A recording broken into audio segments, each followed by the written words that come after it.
Welcome to the ultimate interactive explainer. Look, we live in a world absolutely overflowing with numbers, charts, and wild claims, right? And to navigate it all safely, you need the right tools. So today, we're going completely hands-on. We're going to decode foundational statistics through a rapid-fire quiz format. Why? Because we want to instantly improve your everyday decision-making. We'll be breaking down the actual science of collecting, organizing, analyzing, and interpreting data so you can actually make sense of the world around us. Get ready to test your instincts and really sharpen that analytical mind. So here's the challenge I'm putting to you right now.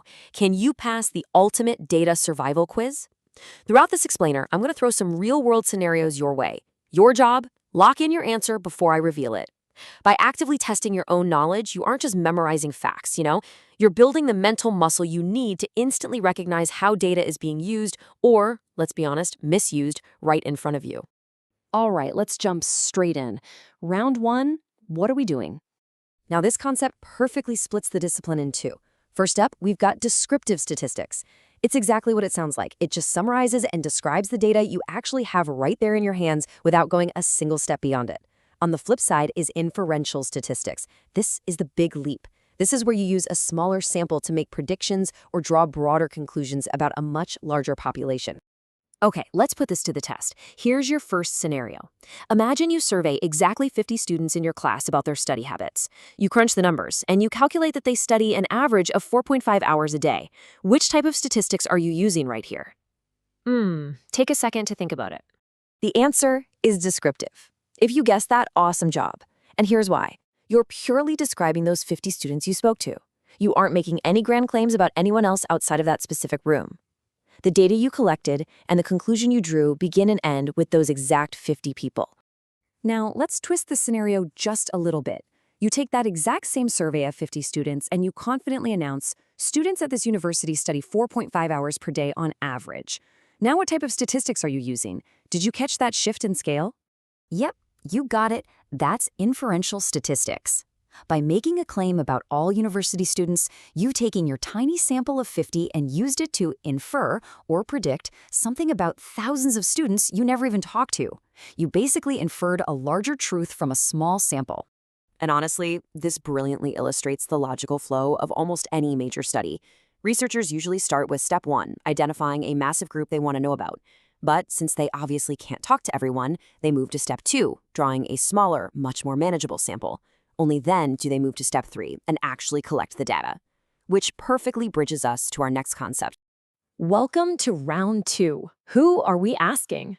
This brings us to the absolutely crucial difference between a population and a sample. The population is everyone you care about, the whole enchilada.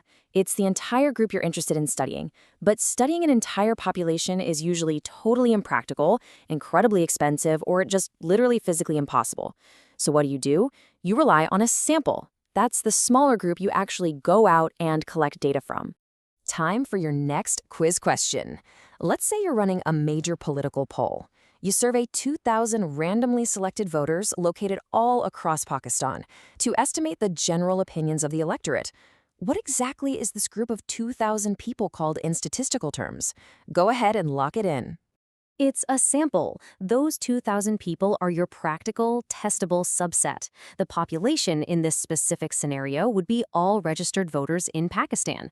You're basically using that sample of 2,000 to infer the opinions of the millions that make up the whole population.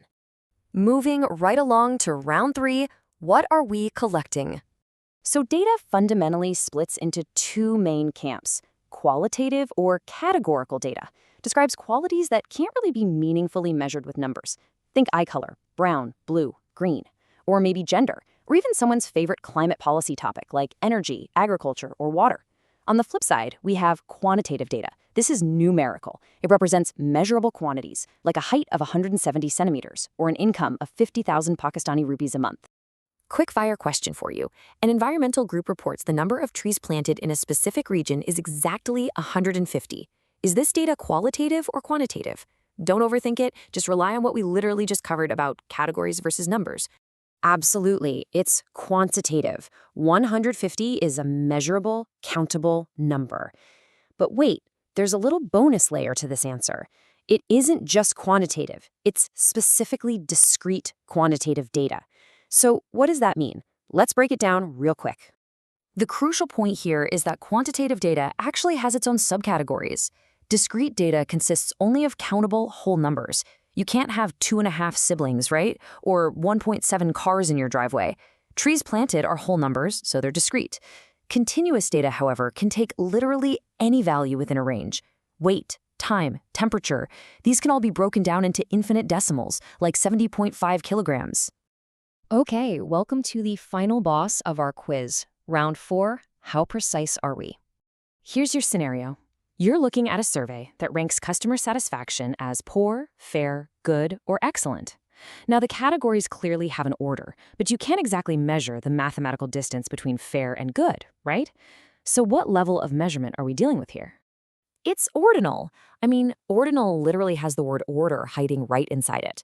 The categories have a meaningful sequence. Excellent is clearly way better than poor. Another great example is education level, like high school, bachelor's, master's, and PhD. There's a clear ranking, but you can't say a master's degree is exactly, 3 units better than a bachelor's. The gaps between them are uneven. All right, let's try the absolute trickiest one in statistics. The temperature outside is 25 degrees Celsius. Is this interval data or ratio data? To answer this, you kind of have to ask yourself a very strange question. Does 0 degrees Celsius actually mean the total absence of temperature? It's interval data. And man, this trips so many people up. Interval data has meaningful, equal gaps between values. The difference between 20 and 30 degrees is exactly the same as between 30 and 40. But there is no true zero. 0 degrees Celsius is just the freezing point of water. It doesn't mean no temperature exists. Contrast that with ratio data, like weight. 0 kilograms actually means none, no weight at all. That true zero means you can finally make ratios and confidently say 40 kilograms is exactly twice as heavy as 20 kilograms. You can't say 40 degrees Celsius is twice as hot as 20 degrees. It just doesn't work that way. This cheat sheet beautifully brings the whole shebang together, from the least precise to the most precise. We start at nominal, pure categories with no natural order, like blood type A, B, or O. Next up is ordinal, categories that have a meaningful order, like those satisfaction rankings we talk about. Then interval, numeric data with equal gaps but no true zero, like Celsius. And finally, the absolute gold standard of precision, ratio, numeric data with equal gaps and a true zero, like your weight, height, or income. You might want to take a mental snapshot of this hierarchy. Well, you made it to the end of the ultimate data survival quiz. You've grasped how we describe, how we infer the populations we care about, and the incredibly specific ways we measure them. So my final question to you isn't actually about statistics at all. It's about action. You now possess the foundational tools to critically make sense of the world. The question is, will you use these tools to actively analyze the numbers thrown at you every single day, or will you just let bad data do the thinking for you? Stay curious, stay sharp, and always keep asking the right questions.